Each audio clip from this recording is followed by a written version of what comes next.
Hello students, I wanted to take this opportunity to go over a few key points in documenting your sources in text as well as in your works cited page for your research essays, your cause and effect research essays. Okay, so a few things. You'll notice obviously we have our normal header up here, our title, all those sorts of things. But what I want to draw your attention to is our in-text citations and the works cited and how those things match up. Okay, first of all, you'll notice if you come over to page 2 right here, I have a paraphrase of the original material. This is not a direct quote, but it's still information that the writer got from somewhere else. It wasn't something that they knew before they were doing their research, talking about aneurysms of the brain and strokes and all that sort of thing. This was something that they researched. So, and at the end of this paraphrase, it has the author's last name. And if I scroll down to my works cited page, sorry, it can be a little sticky when I'm recording. If I come down here, you will notice that the author's last name is right here. What you need to pay attention to is whatever it is that's the first thing on this line up to the first mark of punctuation. So in this case, it would be Barrett. Down here, chewing tobacco ban for MLB, and I'll talk about that in just a little bit ahead here. Everett, how does tobacco-free smokeless chew get its flavor? All these things, McGill, when you have these different, whatever is first here on the line, this is what goes in your in-text citation. So you would have a reference up here that should say Barrett, and I should be able to easily find that one right here, Barrett, okay? So you need to make sure that you match. If you have the author's last name, it's simple. That's the easiest one. If you have a title instead of an author's last name, that's where it might get a little bit trickier. Okay, but that is what goes at the end of your paraphrase, summary, or direct quote every single time you use information from that source. Okay, so that said, like I said, the author's last name is simple. But what do I do when I have maybe the title of an article and it's maybe a little bit longer? Okay, so like this one right here, it just says chewing. Okay, it has quotation marks around it, so I know that it's a title, an article title. Okay, and I got this information according to the Center of Disease Control and Prevention. 11% of high school boys and 1.5% of high school girls use chewing tobacco or smokeless tobacco. Okay, that's statistics, data, would also an easy thing to know that you have to identify.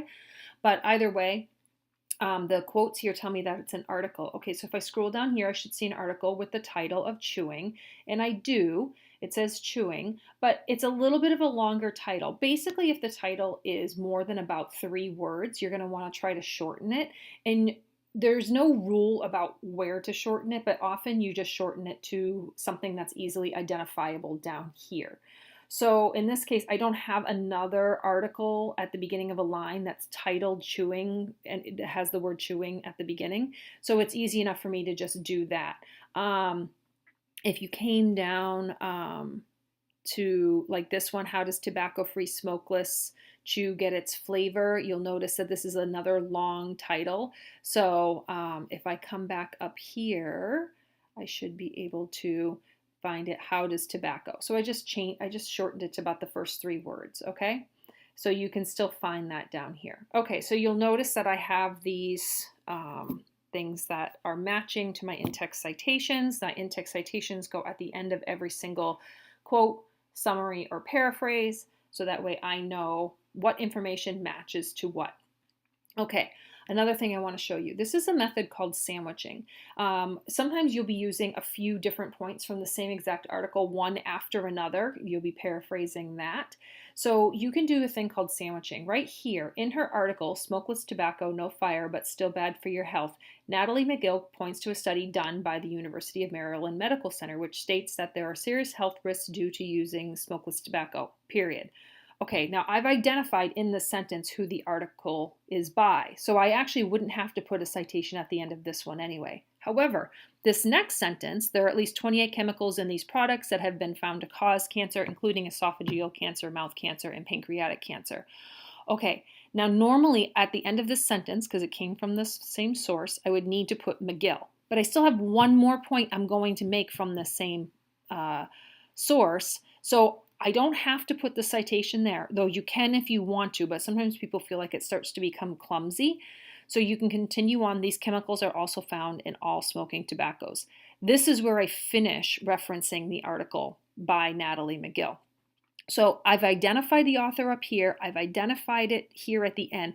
So all of the information that comes in the middle, as long as it's from the same source and I haven't interrupted it with other references to other sources, you can do that. Again, that's why it's called sandwiching. Think of it as this is the bread. Here's one slice of bread. Here's the other slice of bread. And all of this is the meat that goes in between. Okay, so you know that you need to have whatever's the first thing on the line. And I know I've already discussed this, but I want to kind of point out a couple quick ways of doing this again. How do I create my works cited page? Okay, so if I come here to EBSCO and I go to my folder where I have smokeless tobacco, and these are some of the articles that have been used in this particular essay. I open up the article, right? Just like this. And this is where the article would be. And remember, you come over here to Cite. And all you have to do is click on Cite. It will automatically do it for you. You'll notice all the different types of citations that are available. But we use MLA. That's what we use here at NCC.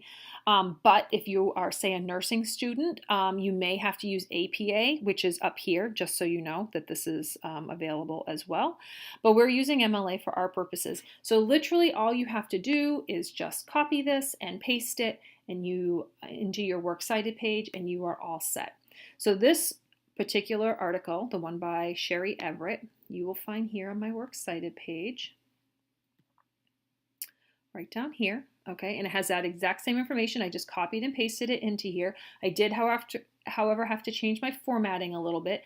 If you'll remember, I told you when you get to the end of the line, you have to hit enter. If you don't, and this is what the entry looks like, and you need to indent, remember, the second and further lines, which I'm going to just undo all this for you.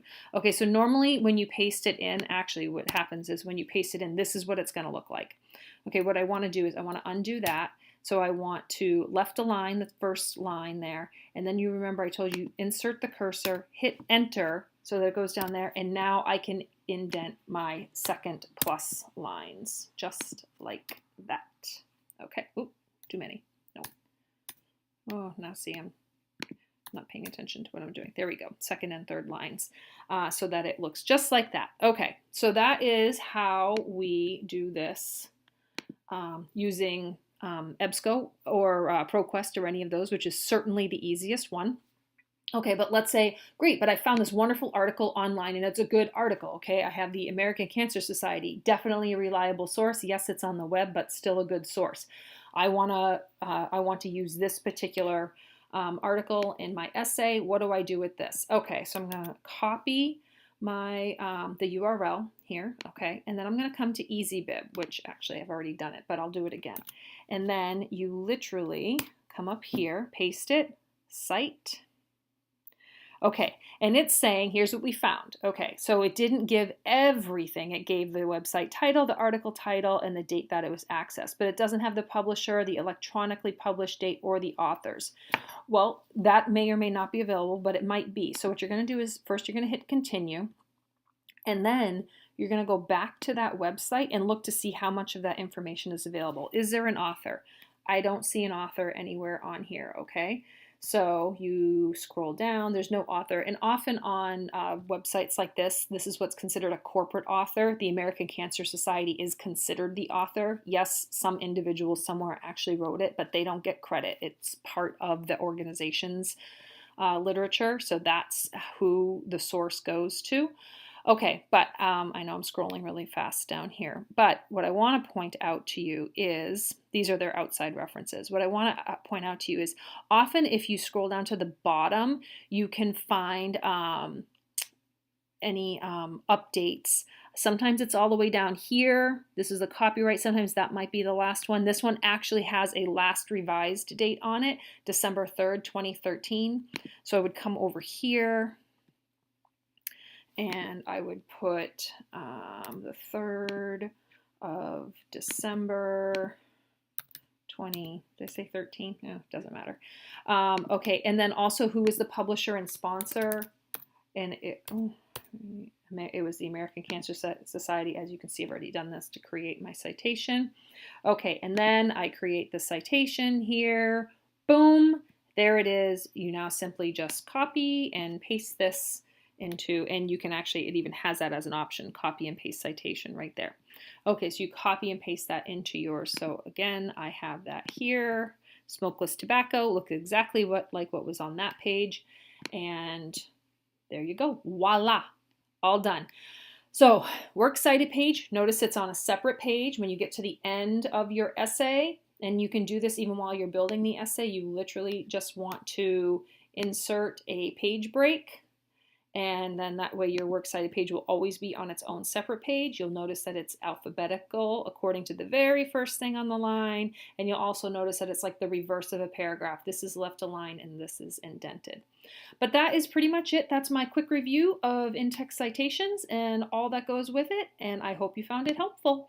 All right, have a good one. Bye.